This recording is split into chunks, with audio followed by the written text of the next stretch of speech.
These are the traditional refrigeration pain points, and anyone that's ever worked in the field, these are the things that we all know about. Manual checks. Technicians have to go out and they have to manually check each one of these data points. Pressures, temperatures, superheat, subcooling. We can go on and on. The bottom line is technicians have to physically go out and check all these data points.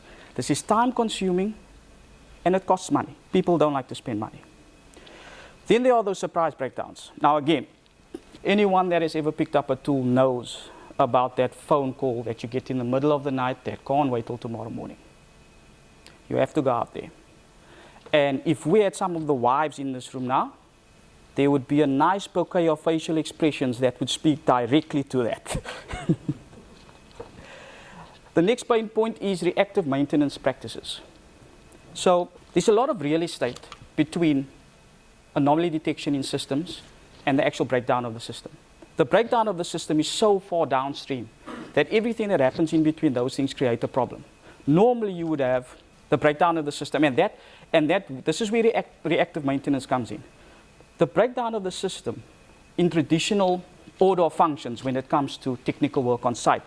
A barrier of entry basically would be the breakdown of the system. You don't get called out until the system breaks down. Anyone that has tried to sell maintenance or service agreements to people where they didn't install the equipment right from the get-go will know what I'm talking about. You would have to have the system break down before you get there. By the time you get there, the system is broken down.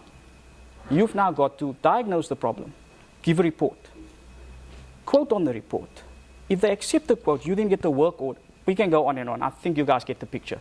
It's a long and tedious process between the system breaking down and the issue being resolved. All the while, the client is losing product, which brings me to my next point. We've touched on product loss over and over the last 2 days. But it's a very simple formula.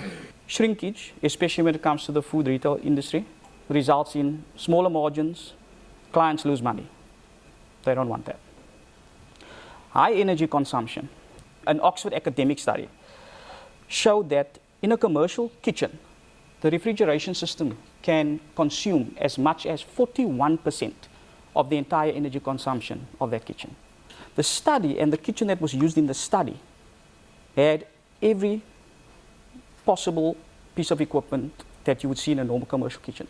So bain-maries, fryers, ovens, all appliances and equipment that traditionally are believed to have the highest energy consumption. The refrigeration system outstripped them by 20%.